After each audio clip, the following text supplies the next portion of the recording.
If you're inspired by all of the beautiful decor that you can see on high-end websites, but you're not ready to spend that kind of money, then you're in the right place. Today, I'm going to share with you some different ideas of how you can take thrift store finds and turn them into high-end decor for a fraction of the high-end price. Hey there, my name is Sandra, and you're watching The Schwowin's Nest.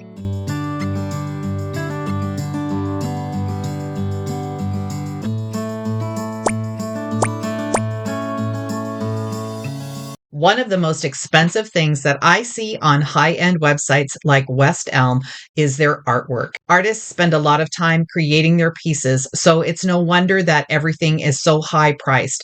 Handmade goods are always expensive, but you can make your own very simply.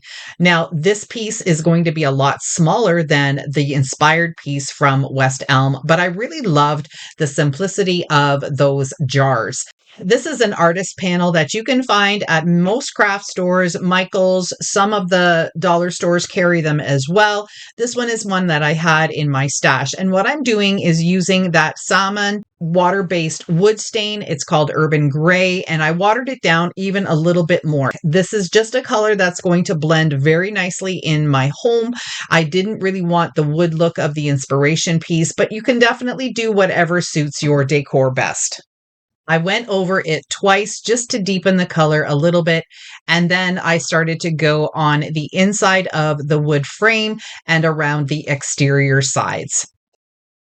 If you've ever wondered why there are so many shapes and styles of paintbrushes, this is why. You want to get a brush that can do the job for you so you don't have to do any taping.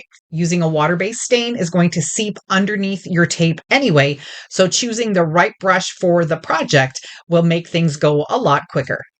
For the inside of the panel, I'm going to give it a couple of coats of white chalk paint, just so I have a nice neutral surface to work with.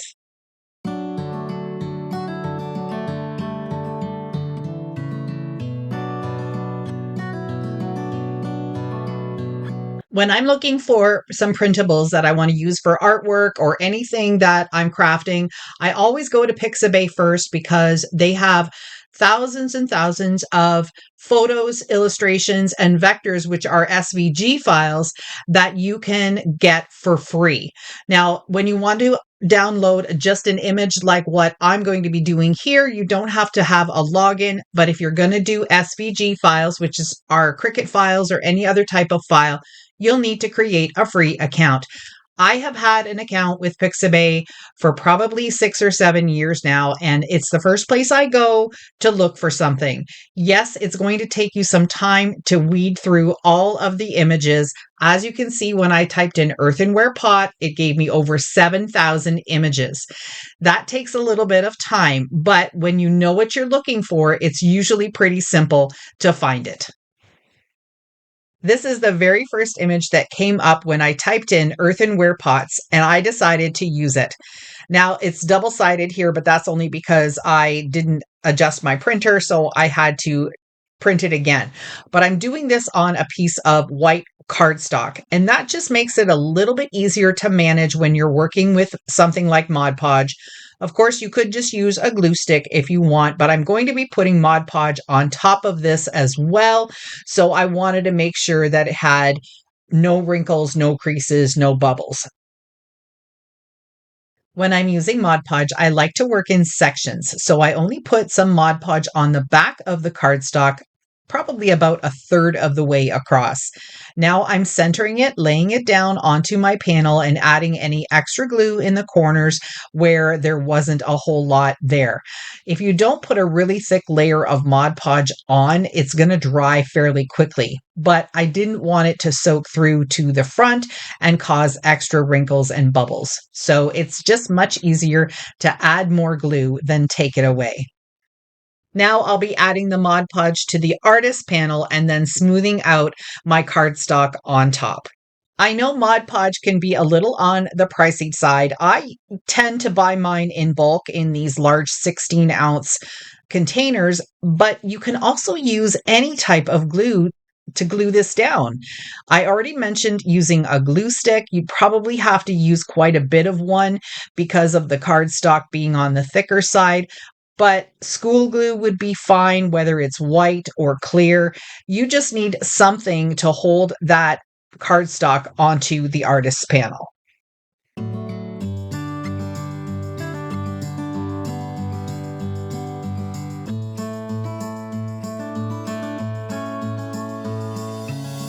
The next step was to put some Mod Podge on the top of the cardstock, and I wanted to make sure that this was completely covered. There weren't any dry spots because I'm going to be doing a technique that I saw someone else do, actually quite a few people do before, and I wanted to try it on this to see if it actually does work.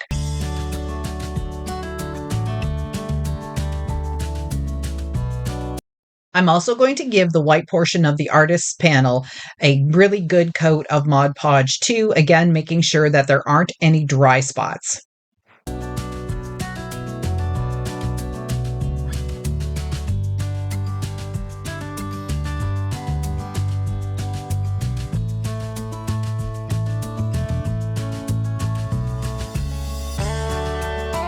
Once all of it was completely dry, then I started using a cross-hatching technique. I'm taking a lot of Mod Podge on my brush and I'm going back and forth. You can see that motion in my hand here. And I just am sort of drawing an X pattern a little bit. That's going to leave some thicker blobs of Mod Podge so they dry with some texture. And it's going to make this look like an oil painting. At least that's the concept. Let me know down in the comments if you have tried this technique and how it turned out for you.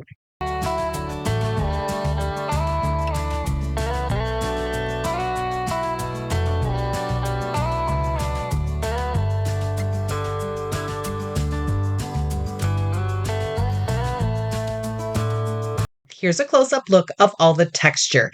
Now I just have to wait for it to dry.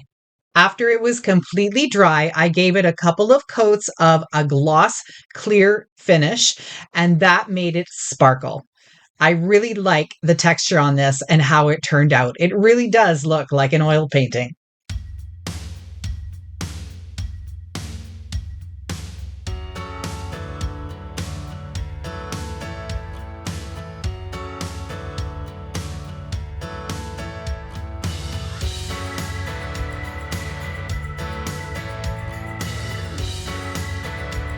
Today's video is in collaboration with my best friend Sonja. Today I am showcasing her DIY channel, although she has multiple channels on YouTube that you need to check out. Sonja does a lot of look for less and high-end dupes on her DIY channel. She starts by showing you where she's getting her inspiration from and then what she uses to create that high-end look for way less. Then you've got to go check out her home channel where she shows you how she decorates with all of her DIY items. Sonja's channel links will be down in my description box, so when you're done watching my video, go check out hers. Project number 2 is a little bit of a fail first and then a success. I took some plaster of Paris, I mixed it in with some water, and I went ahead and started painting it on top of this really slick glass vase. I missed a step. What I did miss was not spraying it with some clear spray first, or maybe even a coat of white spray paint. I'm using the plaster of Paris because I wanted to get some really good texture to mimic this inspiration. This vase is by McGee & Co. It's listed for $175 in US, and I really loved the look of it. I loved the texture and the fluted part of it. This vase I picked up for $3 at the Goodwill. It has the fluting, but it's opposite of what the McGee & Co. is showing. But I was okay with that because it still turned out really pretty. What I'm going to end up doing is removing all of this plaster of Paris because even when it dried and I started to put on a second coat, it reactivated the first coat and everything just started peeling off. So back to the baking soda method we go. I'm going to add some white paint and a little bit of this taupe colored paint in to give this an off-white shade. I've already spray painted the vase and given it a couple of coats of white chalk paint. You could use clear spray paint. You could even give it a coat of Mod Podge, and that would help your paint stick to it better too. When you're adding the baking soda, it's going to thicken up really quickly, but just keep stirring it and it will all blend together. The more baking soda you add, the more texture you will get. I just want a little bit of texture on this, so I'm probably going to be adding a little bit more, and then I'm going to start painting. For the first coat, I'm just going to use an up and down motion and just cover the whole thing. And then for the second coat, I'm just going to go in strategic areas and add some texture so there's a little bit of a raised area in some spots and not in others. There are many ways and textures that you can get using baking soda. If you only add a little bit to acrylic or latex paint, you'll get more of a chalky finish. If you add a little bit extra, like I did for today's project, you'll get some nice texture and a rough look. If you added even more and made it super thick, if you added even more baking soda and made your paint super thick, it would go on with a really thick texture. The other thing you can do with any type of baking soda paint is use a stippling brush, and that will bring out even more texture and give you a completely different look as well. Let me know down in the comments if you have tried using baking soda in different ways on any of your DIY projects.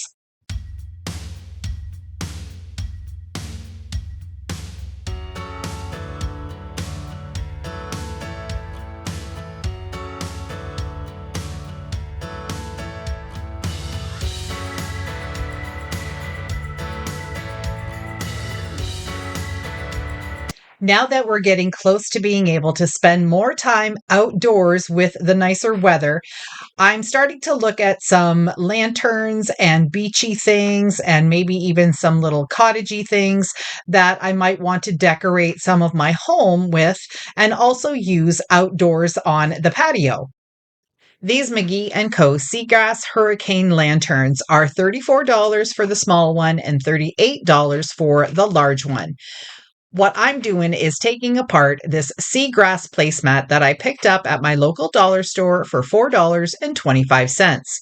It's simply sewn together with some thread, and all I've got to do is cut it apart and it will turn into this beautiful long length that I can do so many things with. I got this idea from Sonja because she created this beautiful picture using the same placemat. This glass lantern or tube or hurricane, whatever you want to call it, came out of a different lantern where I chose not to use the glass in it. So it's the perfect size for me to create one of the McGee & Co. lanterns. Super easy to do. I have a whole length of the placemat undone now, and all I have to do now is use hot glue and glue the seagrass right onto the lantern.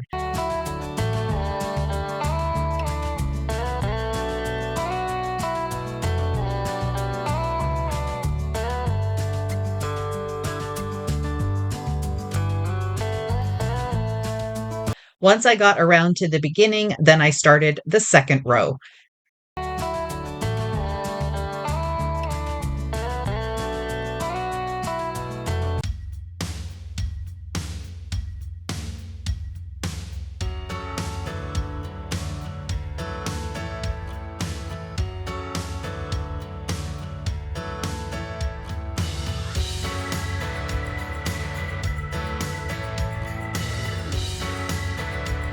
This last project is another super easy and inexpensive high-end decor dupe.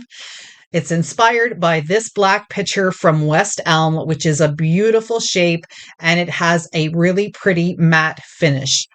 It retails for $79 and is also available in white. I found this picture at the Goodwill for $3, and all I have to do is take some clear matte spray paint and give it a really nice even coat, let it dry, and it's going to turn into a beautiful matte picture. I love how this one turned out, and I really love when they're this easy to do.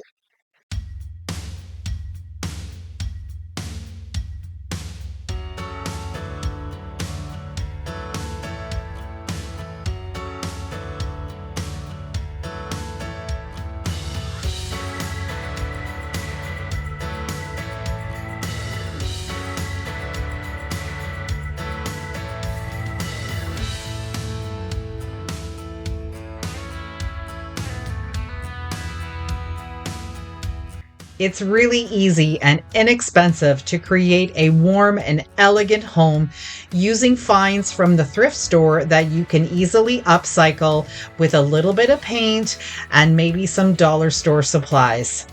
I hope you enjoyed my video today. Don't forget to head down to my description box and click on the link to Sonja's video. I'm sure she's going to have some great inspiration for you too. See you in the next one.